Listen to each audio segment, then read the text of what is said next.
that you and others at the New York Fed became aware in 2008 that there were concerns about LIBOR, that LIBOR was vulnerable to manipulation. It's essentially an honor system. There were incentives to misreport, and there were rumors. There were reports in the public domain that that was in fact happening, that the New York Fed conducted an investigation, decided that there was a basis for those concerns, and passed along the concerns to the FSA and the B of E, Bank of England, as well as to the members of the President's Working Group on Financial Reform.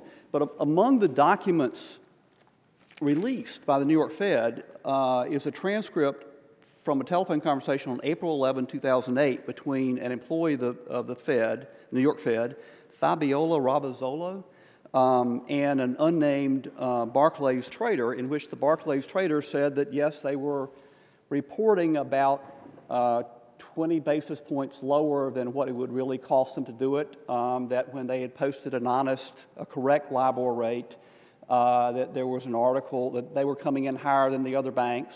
There is an implication the other banks were also misreporting. But said, yes, that when that happened, there was an article in the Financial Times that raised questions about Barclays, whether the other banks knew something about Barclays that was not known generally.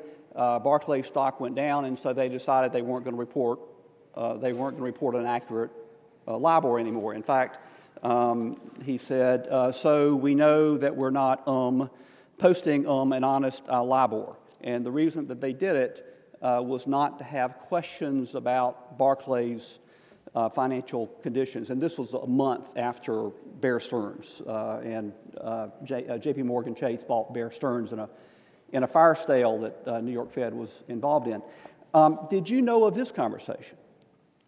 Congressman, I do not believe I was aware of that specific made aware of that specific conversation, but I didn't need to be made aware of that. Why not? Because the concerns about the structure of the rate and the broad concerns across the market about what could be potentially happening, we thought were sufficient basis on which to do the things I said I did, which is to, again, try to get Mr. Secretary, this conversation is not just about the vulnerability of LIBOR to manipulation, but in fact an admission that it was in fact being manipulated, that there were false reports being filed by someone who was involved in it.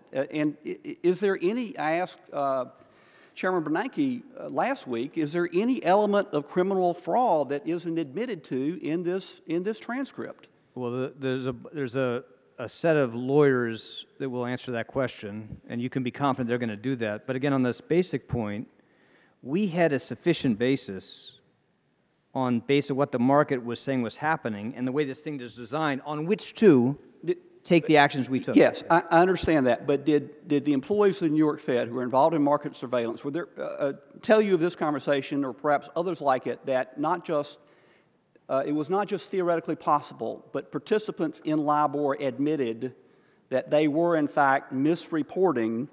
Were you told that it was not just a theoretical vulnerability, but in fact it was happening?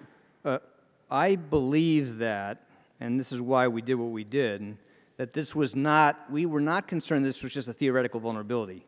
We were concerned about the range of different reports that were out there we thought were credible, that banks were actually misreporting, underreporting. So it was not on the basis of a theoretical concern that we did the things we did.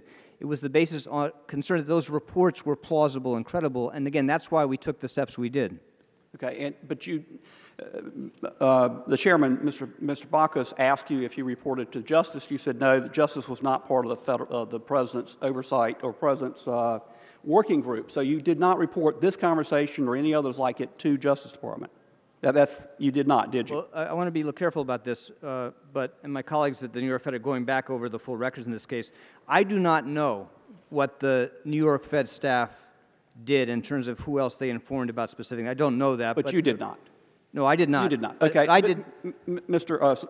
Secretary, you also said earlier that the litigation was certainly possible, was being contemplated.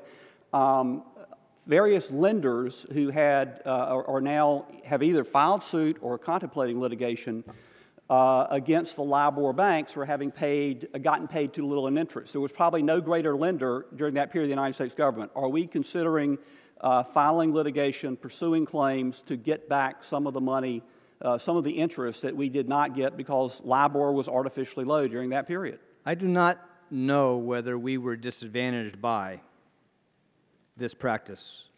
Obviously, we'll take a careful look at that. We also don't know what the net effect was of this behavior on those prices at that point. As many of your colleagues have said, there's some people who believe that people who borrowed money generally benefited, people who lent money generally did not benefit. It's not clear that's the case. But again, that's going to be the process, the subject to a very careful, extensive review by a lot of people in this context, and it's going to take some time for them to figure that out. Gentleman's time has expired. In an effort to try to honor our commitment to make sure the Secretary gets out on a hard stop and also to try to make sure we're getting